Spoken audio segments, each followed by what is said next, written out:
Bien, pues vamos a la palabra, ahora sí. Vamos a lo que Dios quiere hablar a nuestras vidas, lo que queremos aprender, lo que vamos a aprender el día de hoy. Y abran sus Biblias. Hoy vamos a terminar esta carta, la primera carta de Juan. Hoy vamos a estar viendo la primera carta de Juan, capítulo 5, y veremos del versículo 13 hasta el 21. ¿Sí? Primera carta de Juan, capítulo 5, versículo 13 al 21. Y vamos a orar y poner este tiempo en las manos de nuestro Dios. Dios, te doy gracias porque eres bueno. Gracias por tu misericordia, por tu palabra. Gracias por la oportunidad que nos das en esta noche de venir y reunirnos, Dios, para recibir cada vez más y más de tu palabra, Dios. Háblanos, ministranos, enséñanos y permite que a través de esta lectura nuestras vidas puedan ser afirmadas y confortadas en tu amor. Te lo pedimos y te rogamos en el nombre de Cristo Jesús. Amén y amén.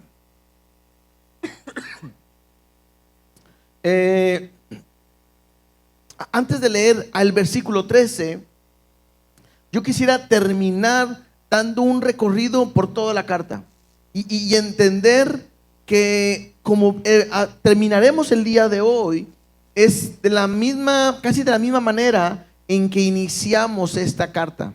Y es que Juan está hablando a un grupo de iglesias donde él ha sido pastor y ha estado enfrente, pero se ha levantado un grupo de personas. Algunos le llaman los separatistas porque son aquellos que se han apartado y han estado diciendo que Jesús no era realmente el Hijo de Dios, que no es verdad, y ya han traído dudas, ya han traído conflictos, problemas dentro de este grupo de iglesias. Y Juan ve la necesidad de que ellos puedan entender y comprender que realmente Jesús es el Hijo de Dios y que hay un propósito en escribir esta carta.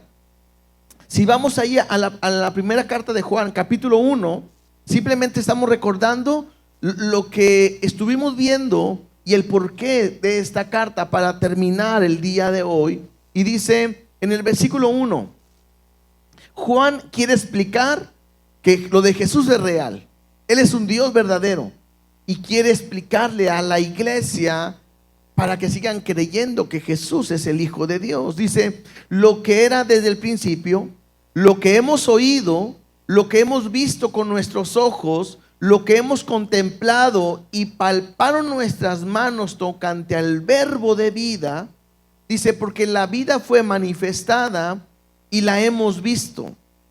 Testificamos y os anunciamos la vida eterna, la cual estaba con el Padre y se nos manifestó. Y es Juan diciendo, lo que estamos hablando, lo que estoy hablando es lo que nosotros hemos oído, lo que hemos visto, lo que hemos palpado. A mí nadie me lo platicó, yo lo vi. Y lo que estamos hablando tiene que ver en relación y lo que testificamos a esa vida eterna, dice, la cual estaba con el Padre. Versículo 3, lo que hemos visto y oído, eso os anunciamos, para que también vosotros tengáis comunión con nosotros. Y aquí está el punto importante. Y nuestra comunión verdadera es con el Padre y con su Hijo Jesucristo. Estas cosas os escribimos para que vuestro gozo sea cumplido. Entonces Juan está tratando de decir a la iglesia, a ver, lo que yo voy a hablarte, lo que te voy a testificar, lo que hemos estado anunciando, yo lo vi, yo lo escuché y tiene que ver tocante al Hijo de Dios.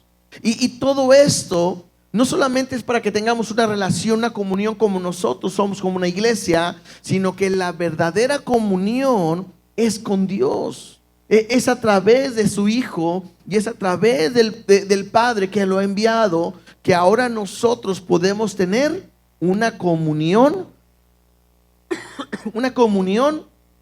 con Él. Y entonces pudimos ver en esta carta que Juan nos presenta que Dios es luz. Y cuando nos habla que Dios es luz, me dice que no hay tinieblas en Él. Y entonces pudimos aprender a través de esta carta que nosotros tenemos que aprender a vivir de una manera diferente. No como el mundo vive, no como el mundo está acostumbrado. Porque el hecho de que nosotros estamos en Dios y Dios es luz, la Biblia me enseña, Juan nos enseña que Dios es luz y que no hay tiniebla en Él. Por eso nosotros que decimos que le conocemos, tenemos que aprender a caminar en luz y no en tinieblas. Entonces empieza enseñándonos que Dios es luz. Lo otro que estuvimos aprendiendo y que me muestra es que Dios es amor. Que ahora que nosotros le conocemos, no podemos andar en tinieblas, sino tenemos que andar en amor como hijos de Dios. La segunda cosa que Juan nos enseñó tiene que ver con ese amor que Dios tiene para con nosotros. Y vimos en una manera explícita, completa, el por qué amamos a Dios. No porque nosotros le llamamos amado a Él primero, sino porque Él fue el que nos amó a nosotros. Y la manera más grande de su amor es que Él nos ha dado a su Hijo. Por eso en el versículo 1 del capítulo 3 dice: mirad cuál amor nos ha dado el Padre, para que seamos llamados hijos de Dios. ¿Qué amor nos ha dado el Padre? Nos ha dado a su Hijo. Y es a través de su Hijo que nosotros hoy podemos conocer su amor. Y lo estuvimos enseñando, diciendo, Dios no solamente nos dice que nos ama, sino que Dios nos muestra su amor. Y la muestra más grande de su amor, ¿cuál fue? Que Él envió a su Hijo a la cruz del Calvario a morir por cada uno de nosotros. Tanto así que llegó Juan a decir: a Dios nadie lo ha visto jamás. Pero nosotros, que somos sus hijos, podemos dar a conocer realmente y testificar quién es Dios y quién es su Hijo, el Salvador. Ahora, para terminar, ya vimos que Dios es luz, ya hemos visto que Dios es amor. Bueno, hoy terminaremos viendo que Dios es vida. Porque la Biblia nos ha enseñado, Juan nos ha enseñado, que cuando nosotros hemos creído en Él y le hemos amado y guardamos su mandamiento, me ayuda a mostrar que soy un hijo de Dios y que Él nos ha dado una vida eterna. Por eso la semana pasada terminamos leyendo dos versículos. Primera de Juan 5, 11 y 12. Terminamos leyéndolo y quiero mencionarlo para poder arrancar de aquí. Dice: y este es el testimonio, que Dios nos ha dado vida eterna. Dios es vida y nos ha dado esa vida. Y esta vida está ¿en dónde? ¿O en quién? En su Hijo. El que tiene al Hijo tiene la vida, y el que no tiene al Hijo de Dios no tiene la vida. Y es algo que, claro, que Dios nos enseña, tan bueno para nosotros. ¿Por qué?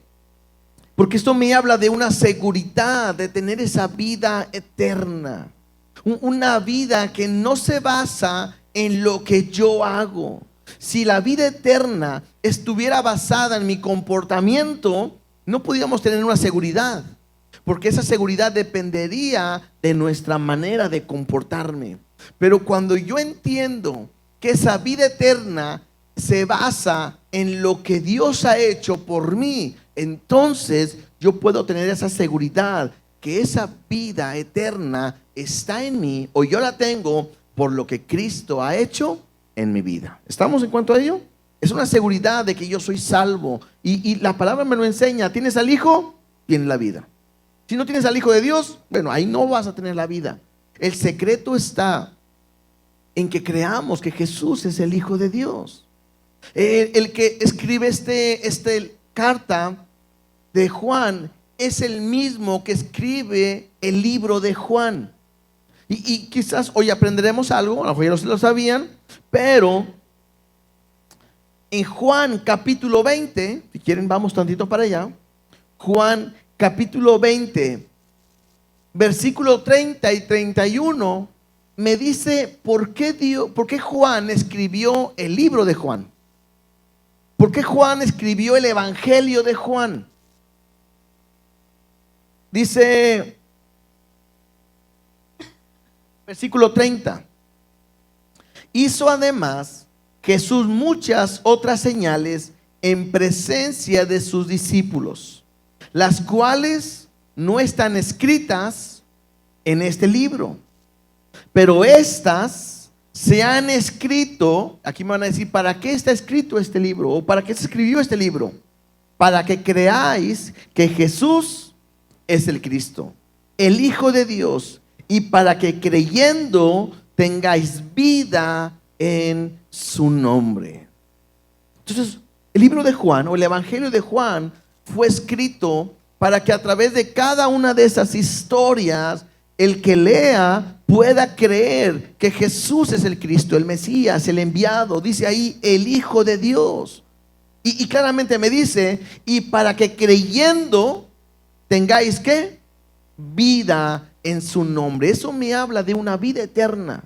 Cuando tú crees que Jesús es el Cristo, cuando crees que es el Hijo de Dios, cuando tú pones tu confianza y le entregas tu vida completamente en Él, como respuesta vas a tener vida eterna. Y eso lo estuvimos hablando también la semana pasada. Si regresamos ahora a la carta de Juan, capítulo 5, versículo 13,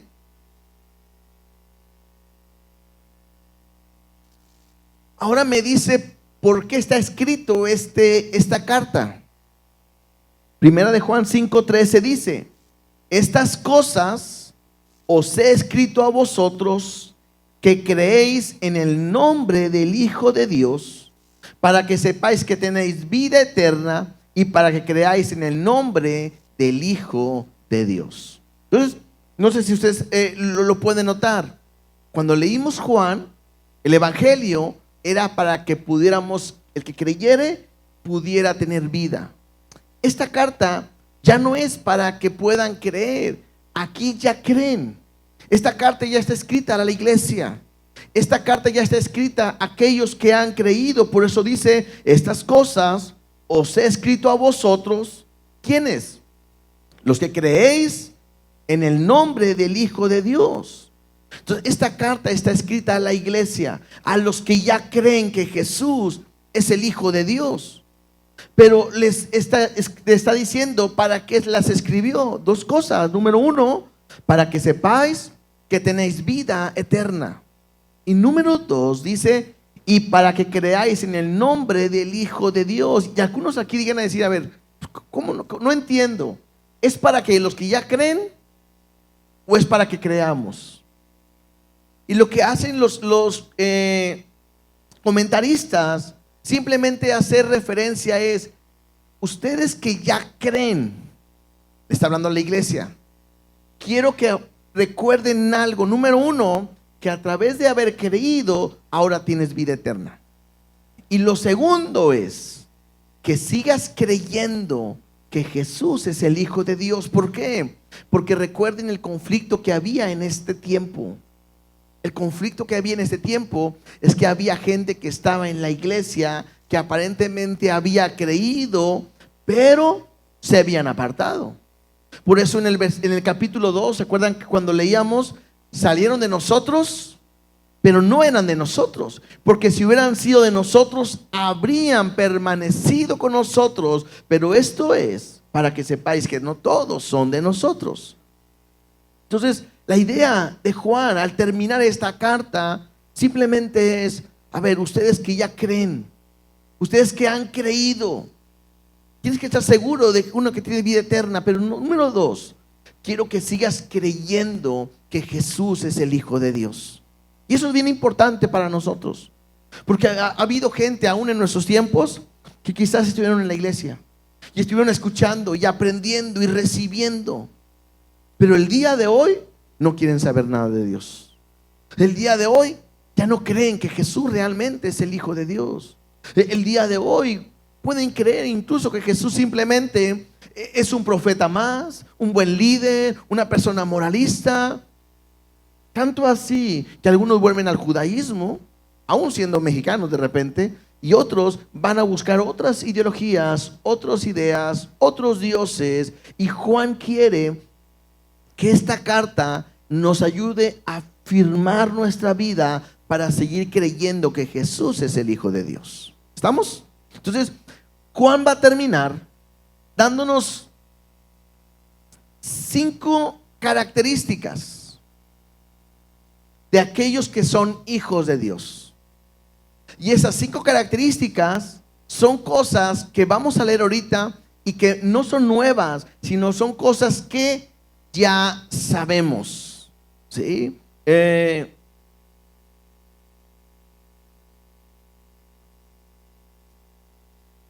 Yo le he titulado al mensaje de hoy: los que somos hijos de Dios sabemos.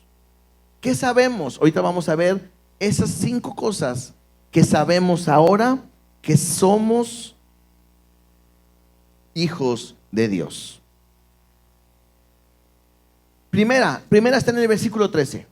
Primera característica, o la primera cosa que sabemos que es como somos hijos de Dios, dice: estas cosas os escribo a vosotros, que creáis en el nombre del Hijo de Dios, para que sepáis, número 1, que tenéis vida eterna. Lo primero que yo quiero hoy enfocarme, aunque ya lo toqué tantito, es que tengamos una seguridad de la vida eterna que ahora nosotros tenemos en Dios. Es algo que debe estar en nosotros. Y que lo he mencionado en algunas otras semanas anteriores, que la iglesia el día de hoy, hay mucha gente que no tiene una seguridad ni una confianza de la salvación, y menos de una vida eterna. Porque la gente piensa que la vida eterna está basado en lo que hacen. Entonces, si hoy me porto bien, me voy con Dios. Pero si hoy no me porté bien, hoy me quedo. Y si yo pensara de esa manera, tendría que entender y creer que la salvación depende de mi comportamiento y que es por mis obras. Y la Biblia no me enseña eso. La Biblia me enseña que la salvación la da Jesús simplemente en el momento que nosotros creemos en Él. Claro, nos arrepentimos de nuestros pecados, cambiamos nuestra manera de vivir y nos entregamos completamente a Él. Pero esto me habla de una seguridad de que tengo vida eterna. Ahora, la vida eterna no empieza cuando muero. A veces pensamos que la vida eterna va a empezar en el momento que yo voy a morir, voy a la presencia de Dios, y en ese momento yo tengo una vida para siempre. Pero la vida eterna no me habla de ese estilo de vida solamente. Claro que sí, la tendremos. Pero la vida eterna me habla de una condición que yo estaba diferente a la que yo tenía antes de conocer a Dios.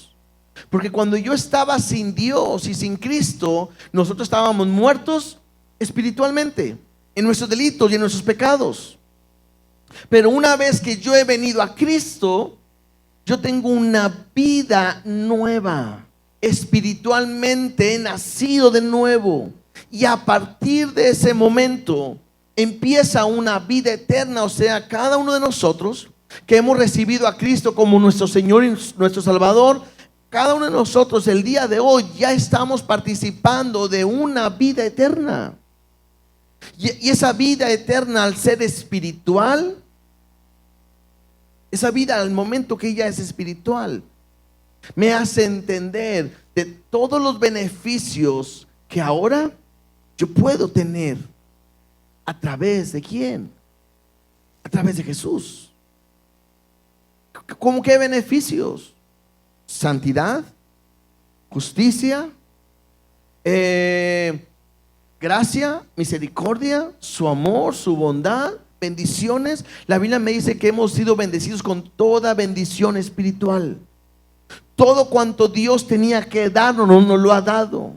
Y el día de hoy nosotros ya estamos participando de una vida eterna, una vida llena de su Espíritu Santo, que así su palabra nos lo dice. una vida llena de su poder, de su unción. El problema es que a lo mejor no sabemos o no lo utilizamos los talentos, los dones que Dios nos ha dado a cada uno de nosotros. Pero lo primero que Juan quiere que tú como iglesia entiendas el día de hoy, tú que has creído que Jesús es el Hijo de Dios, lo primero que quiere que recuerdes y que sepas es que ahora, a través de lo que Cristo ha hecho en ti, tienes vida eterna. Y esa vida es para siempre. No hay una manera de perder esa vida. Si Dios te dio esa vida, es para siempre. No es una vida por un tiempo. Dios no dice, porque de tal manera amó Dios al mundo, que ha dado a su Hijo unigénito, para que todo aquel que en Él cree no se pierda, mas tenga vida eterna, mientras se porte bien, mientras vaya a la iglesia. Eso no viene. La Biblia me dice que si tú crees, tienes vida eterna. Creyendo en Él, recibiendo en Él, tienes vida para siempre. Y si tú entiendes ese concepto, puedes tener una seguridad de que eres salvo y que en el momento que Cristo venga, ¿sí?, Él nos llevará a su presencia.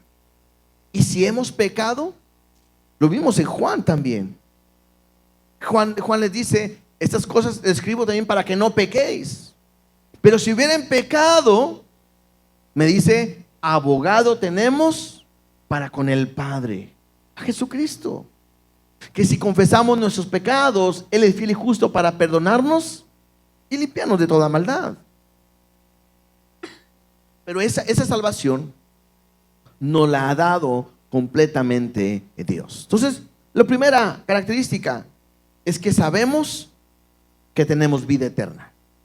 La segunda, versículo 14 y versículo 15, dice, y esta es la confianza que tenemos en Él, que si pedimos alguna cosa conforme a su voluntad, Él nos oye. Y sabemos que Él nos oye en cualquier cosa que pidamos. Sabemos que tenemos las peticiones que le hayamos hecho. Dos cosas que ahora sabemos, características, van juntas. Tiene que ver con la oración. Pero dice aquí que sabemos que Él nos oye. Y sabemos que Él nos contesta. O sea, Él nos escucha y Él nos contesta. Y Juan quiere terminar esta carta haciéndonos ver que nosotros tenemos ahora, que somos sus hijos, que hemos creído en Él, que tenemos una comunión con Él. ¿Se acuerdan que empezamos, ahorita que leímos del capítulo 1, dice que y esta comunión es con el Padre y con el Hijo? Esto me habla de una relación. Juan quiere darnos a entender desde un principio que ahora que somos sus hijos, ahora que hemos creído en Él, nosotros podemos relacionarnos completamente con Dios. Por eso dice ahí en el versículo 14, y esta es la confianza que tenemos, porque a través de nosotros creer en Jesús, a través de que Dios mostró su amor en nosotros, dando a su Hijo, yendo a la cruz del Calvario, bueno, es que es por eso que ahora nosotros podemos confiadamente entrar hasta el trono de su gracia. Lo que Cristo ha hecho en mí me da la libertad y la apertura de entrar confiadamente hasta su presencia. Y esa misma confianza es la que me permite entender que el día de hoy yo puedo comunicarme con Dios. Una de las clases que tenemos nosotros en Navegantes tiene mucho que ver con nuestra comunión con Dios. Y nuestra comunión con Dios me habla es un diálogo. Muchas veces mi comunión se ha llevado simplemente en un monólogo, donde nomás estoy hablando, Dios te pido por esto, Dios te pido por esto, Dios te pido por esto, gracias por esto y gracias por lo otro, y te pido por esto y te doy gracias por aquí y por allá, amén, y terminé. Ese es un monólogo. Una comunicación es donde las dos personas hablan. Hay un emisor, un receptor, hay un mensaje, hay un canal, hay una retroalimentación dentro de una buena comunicación. Con Dios es lo mismo. Mi comunión con Él es saber que Él me habla a través de su palabra. La manera en que yo me comunico es a través de la oración. Pero yo puedo entender que ahora, a través de mi oración, a través de su palabra, yo puedo confiadamente acercarme a donde está Él. Y entender, hermanos, que la oración es un punto tan importante para nosotros. Cuando leemos la vida de Jesús, Jesús muchas veces lo vemos y se apartó a solas a orar. Y se fue a un lugar aparte a orar. Y los dejó a todos y ya de noche se levantó y se fue a orar. O muy de temprano oraba. Y eso me hace entender, gracias. Y eso me hace entender que si Él tuvo la necesidad de orar, ¿cuánto más nosotros nos es necesario también orar? Y entender algo: somos sus hijos, Él nos ama. Pero si somos sus hijos y Él nos ama, tenemos que estar convencidos que Él nos oye. Algo que yo quiero enfocarme, dice en el versículo 14, que si pedimos alguna cosa conforme a su voluntad, Él nos oye. Y aquí está el secreto: Dios no nos va a dar todo lo que nosotros le digamos y lo que nosotros queramos. De repente pareciera creer o pensar, algunos incluso quisieran enseñar de esta manera, pareciera que nosotros somos Dios y que Dios es nuestro genio de la lámpara. Porque pareciera creer o pensar que todo lo que yo le pida a Dios me lo tiene que dar. Dios, quiero un carro nuevo, y ahora, y ¡fum!, te lo tiene que dar. Dios, yo quiero una casa, y ahora, y te lo tiene que dar. Dios, quiero que me sanes, ahora, quiero un milagro. Y muchas veces nosotros queremos decirle a Dios cómo, cuándo y de qué maneras. Incluso llegan a decir: reclámale a Dios sus promesas. Cuando la Biblia me enseña que todo eso tiene que ver en relación a la voluntad de Dios. La Biblia me enseña que la voluntad de Dios es buena, es agradable y perfecta. ¿Cuántos creen eso? ¿Cierto? Entonces yo tengo que entender ese punto para cuando yo oro. Yo voy a Dios y le digo mi necesidad. Yo voy a Dios y le expongo lo que yo necesito. A Dios quiere que nosotros se lo digamos, que le pidamos, porque eso me habla de depender de Él. Eso me habla de confiar en Él. Dios quiere que tú vayas y le digamos nuestra necesidad. Pero también nuestra dependencia es entender que Él va a hacer las cosas a su manera. Cuando Dios te dice que no, es porque es lo mejor para nuestra vida. Aunque a veces no nos gusta, ¿verdad? Todos queremos dejar con Dios y decir: papá, te pido esto, tenlo.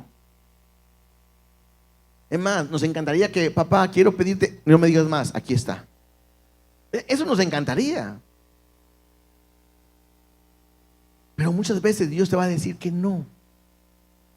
¿Por qué? Porque su voluntad no es esa. Su voluntad es buena, es mejor, es agradable y no se equivoca. Entonces yo tengo que entender este punto en mi vida como cristiano. Somos sus hijos. Porque a veces pudiéramos pensar: entonces ¿para qué oro? Si como quiera Dios va a hacer lo que Él quiera. Bueno, oro porque le estoy demostrando que yo dependo de lo que Él quiera. 2, oro porque yo quiero hacer su voluntad. La Biblia me dice que los que aman a Dios, todas las cosas les van a ayudar para bien. Claro que sí. Yo tengo que tener como hijo creyendo que Él me ama. La Biblia me dice: si nosotros siendo malos sabemos dar buenas cosas, ¿Sí? O sea, mi hijo me pide un pan, no le doy una piedra, ¿verdad? Me pide un pez, no le doy una serpiente. ¿Cuánto más no vuestro Padre nos dará? Su Espíritu Santo, lo que nosotros le pidamos, nos lo puede dar. La Biblia me dice que el que no escatimó a su propio Hijo, ¿cómo no nos dará también todas las otras cosas? Pero es ahí donde entendemos, o deberíamos de entender, que Él nos escucha. Y número dos, y Él nos va a dar conforme a su voluntad. ¿Qué si hoy Dios no te quiere sanar?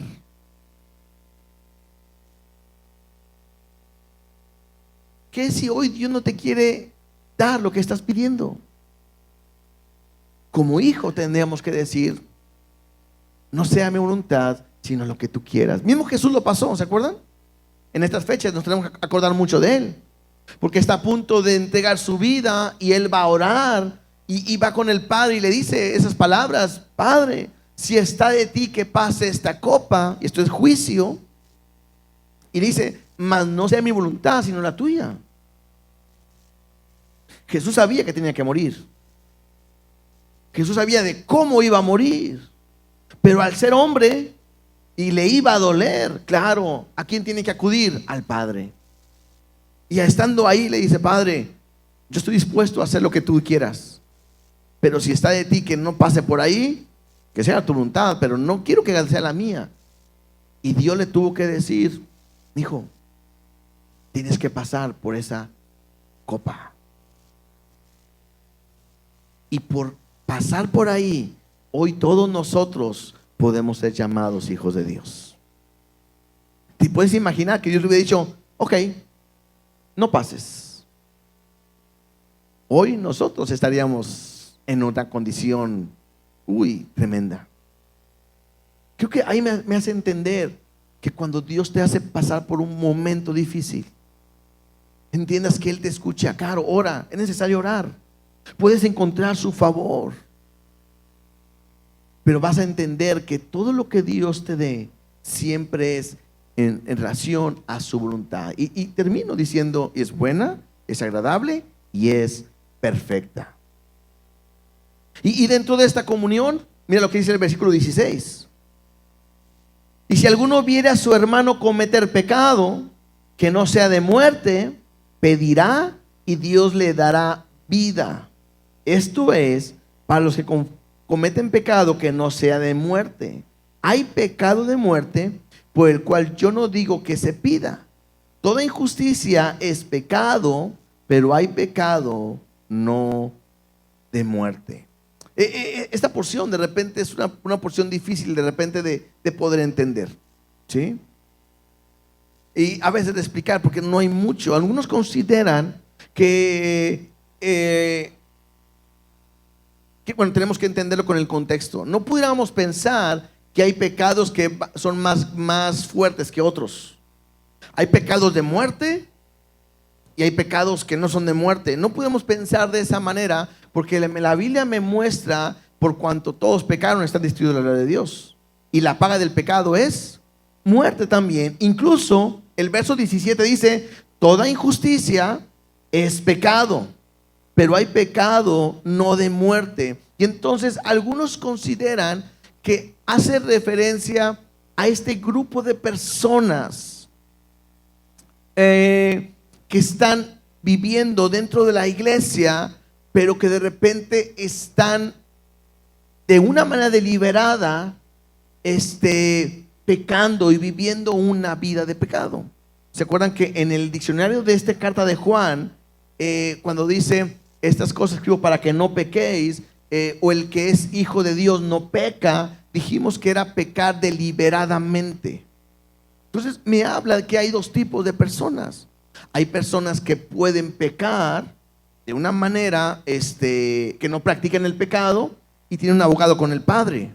Pero hay otra gente que deliberadamente pecan. Y a esta gente que peca está en una posición donde se ha dejado que Dios esté tratando con sus vidas. A ver si me explico un poquito mejor. ¿Se acuerdan que en Mateo dice que si alguien tuviera un problema con su hermano, dice, ve y ponte a cuentas con él. Y si él te escucha, has ganado un hermano o un amigo, no me acuerdo, un hermano, un amigo dice. Mas si no te escucha, ve con 2 o 3 testigos y habla con él. Si no escucha, bueno, ve con la iglesia y hablen con él. Y si no entiende, entonces tenlo como un publicano, como un gentil, y entonces deja que Dios trate con él. En Corintios también Pablo llega a decir en algunas ocasiones que hay gente que estaba en la iglesia y que está viviendo en pecado. Había un joven que estaba durmiendo con la mujer de su padre, y entonces le dice que le llame la atención, y si no, dice, entrégalo a Satanás.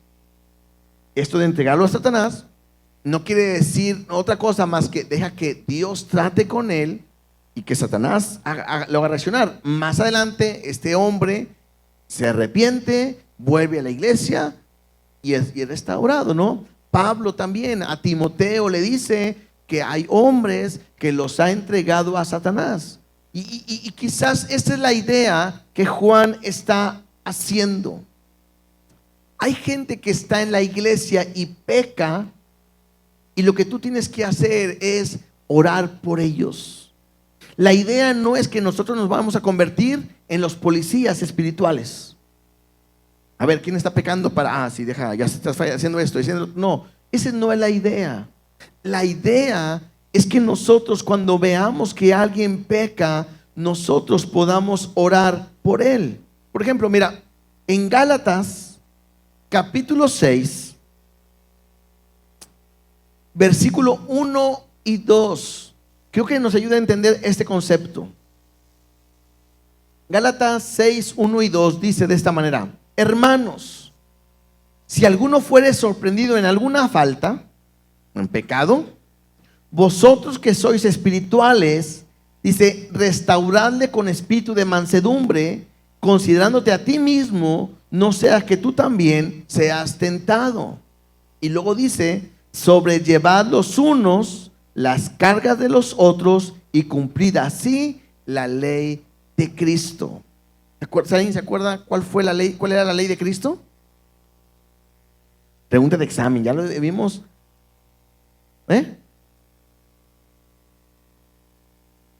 La primera, la ley de Cristo es: ama a Dios con todo tu corazón, con toda tu alma, con toda tu mente, con todas tus fuerzas. Y la segunda es: y ama a tu prójimo como la manera en que Cristo nos ha amado a nosotros. ¿Cierto? Entonces, ¿qué me habla? Esto me habla de amor. Entonces, regresando a lo de ahorita, hay gente en la iglesia que quizás está fallando, que ha pecado, que no está haciendo las cosas bien. Al final es pecado, injusticia es pecado. ¿Qué tenemos que hacer la iglesia? Orar unos por otros. Esperar que Dios cambie sus vidas. Esperar que Dios transforme su corazón. Recuerden, estamos hablando de una iglesia donde había gente que se estaba saliendo, apartando, haciendo cosas indebidas, y la idea era esa: hay gente que está pecando, ora por ellos. Pero hay gente también que está pecando deliberadamente. Y quizás la idea aquí de Juan es: yo no digo que no ores, pero Dios tiene que tratar con su vida. Y aquí creo que es algo que podemos aprender. Muchas veces nosotros oramos por alguien que no está haciendo las cosas correctas, que está viviendo en pecado. Alguien que ya conocía de Cristo y de repente se ha apartado. Y de repente le decimos a Dios: Dios, te entrego en tus manos a mi hijo. Te entrego en tus manos a mi esposo. Te entrego en tus manos a mi esposa.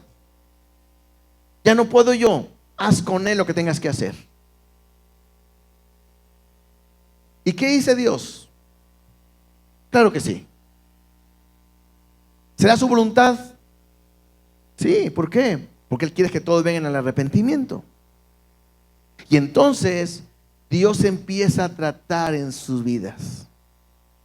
O pierde el trabajo, o le pasa un accidente, o se enferma, o pasa un problema. Y luego, ay Dios, te pido ahora por mi hijo. San, ayúdale en su problema que tiene. Y quizás Dios pudo haber estado diciendo, ¿o no me dijiste que tratara con él? Porque la única manera en que él pueda venir a Dios es que Dios trate en su vida. Tú lo puedes ver en el pueblo de Israel. Muy probablemente lo que está haciendo Juan es eso. Sobre la iglesia, ora. Que sean restaurados con amor. Y otros, los que han decidido no saber nada de Dios o alejarse completamente, bueno, deja mejor que Dios trate con ellos. ¿Por qué? Porque la única manera en que ellos puedan cambiar es que Dios trate en sus vidas. Un comentarista llega a decir, hay gente que son un hijo de Dios y se han apartado. Y que muchas veces, en base a este punto, y muchas veces Dios les dice, hasta aquí vas a morir. Que incluso llegamos a pensar, quizás Dios dijo, mejor que aquí me lo llevo a dejarlo y que se pierda y no esté conmigo para siempre. Pero creo que el punto principal es eso, que estemos orando por aquellos que están viviendo en pecado para que Dios lo restaure. Tercera característica, versículo 18, dice, sabemos que todo aquel que ha nacido de Dios no practica el pecado, pues aquel que fue engendrado por Dios le guarda y el maligno no le toca. Otra cosa que sabemos, otra característica de los hijos de Dios, que nosotros sabemos que aquel que es un hijo de Dios, dice ahí, no practica el pecado. ¿Se acuerdan que dijimos practicar el pecado? Es pecar deliberadamente. Es decir, yo voy a pecar. Por eso la idea de aquellas iglesias o doctrinas de que le llaman salvo siempre salvo, en el sentido de que alguien que aceptó a Cristo ya puede vivir su vida en pecado, este versículo lo rompe completamente. Porque la Biblia me enseña algo aquí, que si tú has nacido de nuevo, si tú eres una nueva criatura, si tú eres un hijo de Dios, tú no puedes pecar deliberadamente. Otra vez, no quiere decir que de repente dices, ay, tengo que decir una mentira porque si no me van a regañar. Bueno, ni modo, la voy a decir, Dios, perdóname, la voy a decir y luego digo la mentira. Y te dicen, ahí está, ese pecado está muy mal porque fue deliberado. No estamos hablando de eso. Pecar deliberadamente o practicar el pecado es una persona que, aunque conoce a Dios o conoce la Biblia, no está dispuesto a obedecer a Dios y está dispuesto a vivir su vida de una manera libertina, pecando, haciéndolo ya sin temor y sin nada. Eso es. Entonces, alguien que ha nacido realmente no puede vivir de esa manera. Yo estoy seguro que todos los que estamos aquí, que hemos nacido de nuevo, en algún momento de nuestra vida nos hemos agüitado, nos hemos enfriado, nos hemos desanimado, nos hemos incluso apartado de la iglesia. Pero a pesar de todo eso, dentro de nosotros hay algo que se llama temor a Dios, que no me lleva a hacer algo que no debo de hacer. ¿Cierto? Eso es muy diferente. Una persona que practica el pecado es una persona que no le importa nada. Y entonces me dice que nosotros que somos hijos de Dios no podemos vivir de esa manera. Tenemos que ser diferente. Y dice ahí, porque aquel que fue engendrado por Dios, aquel que es un hijo de Dios, le guarda, o el hijo de Dios le guarda. Y simplemente decir, y el maligno, ¿qué dice aquí? ¿El maligno qué? No le toca. Esa es una gran promesa para nosotros. Para todas aquellas enseñanzas y doctrinas espirituales. ¿Recuerdan que les dije el domingo que cuando oraban por endemoniados, dicen, no ores, porque si oras se te puede meter a ti? Bueno, este versículo rompe eso. Porque la Biblia me dice aquí en Juan que Satanás o el maligno no me puede tocar porque yo estoy en el hueco de la mano de Dios. La Biblia me dice que ninguna arma forjada contra ti, contra mí, prosperará. Que las puertas del infierno no prevalecen sobre la iglesia.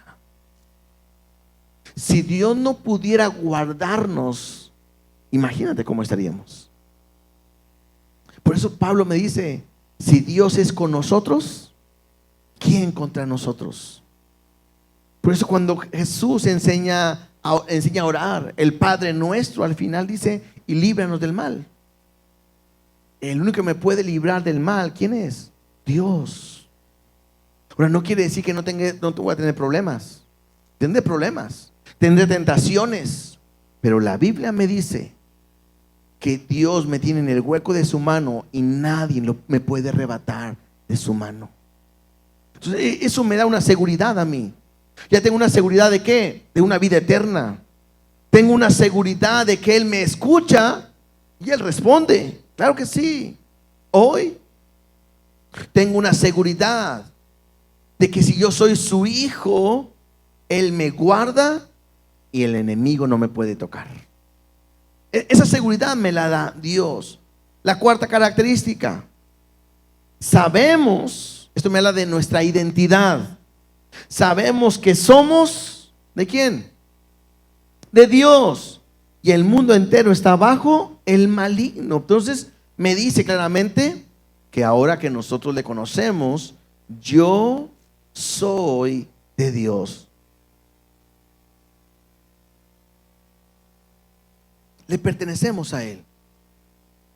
Lo hemos visto, que a los que creen, a los que le recibieron, les dio el derecho de ser llamados, somos hijos de Dios. Y tienes que entenderlo. Hoy le perteneces a Dios. No puedes dudar de eso. No puede haber una duda en ti, en lo que ahora eres un hijo de Dios. Por cuanto eres un hijo de Dios, hay una nueva naturaleza. Por cuanto eres un hijo de Dios, hay un propósito en tu vida. Por cuanto eres un hijo de Dios, hay una casa en los cielos, una ciudadanía en los cielos. Por cuanto somos de Dios, somos santos, apartados completamente para Él. Y esto debe de ser un privilegio. Bueno, más bien, es un privilegio, pero es algo que tú debes de, como no creerte, pero sí estar feliz por el título que Dios te ha dado. Le pertenecemos. No somos algo más en el mundo, sino que ahora somos hijos de Dios. Y la quinta característica,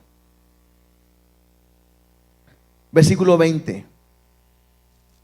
Pero sabemos que el Hijo de Dios ha venido y nos ha dado entendimiento para conocer al que es verdadero.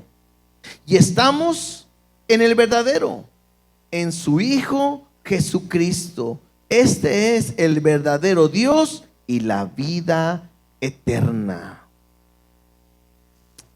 ¿Qué sabemos nosotros? Sabemos que el Hijo de Dios es el que ha venido. Y dice ahí, y nos ha dado entendimiento para conocer. Esta palabra conocer me habla de un conocimiento por experiencia, de una relación. Hoy nosotros podemos conocer que Jesús es el Hijo de Dios. Y interesante, porque una vez Jesús le dice a sus discípulos, ¿quién dice la gente que soy? Y le dicen, algunos dicen que es Elías, algunos que es profeta. Y de repente Pedro le dice, tú eres el Cristo, el Hijo del Dios Altísimo. Y lo que le dice Jesús a Pedro es, bienaventurado eres Pedro, que no te reveló ni carne ni sangre, sino mi Padre que está en los cielos. El día de hoy, que tú y yo podamos conocer que Jesús es el Hijo de Dios, es lo que Dios nos ha revelado y que ahora nosotros le conocemos. Y lo que Juan quiere hacernos ver es que dice en el versículo 20, para conocer al que es verdadero. Y estamos en el verdadero, en su Hijo Jesucristo. Este es el verdadero Dios y la vida eterna. Y lo que Juan quiere terminar de hacer ver tanto a la iglesia como el día de nosotros es que si tú has creído y sabes que Jesús es el Hijo de Dios, tienes que entender que Él realmente es el verdadero Dios. Jesús dijo: yo soy el camino, la verdad y la vida. Si tú has puesto tu fe en Él, Él es el verdadero.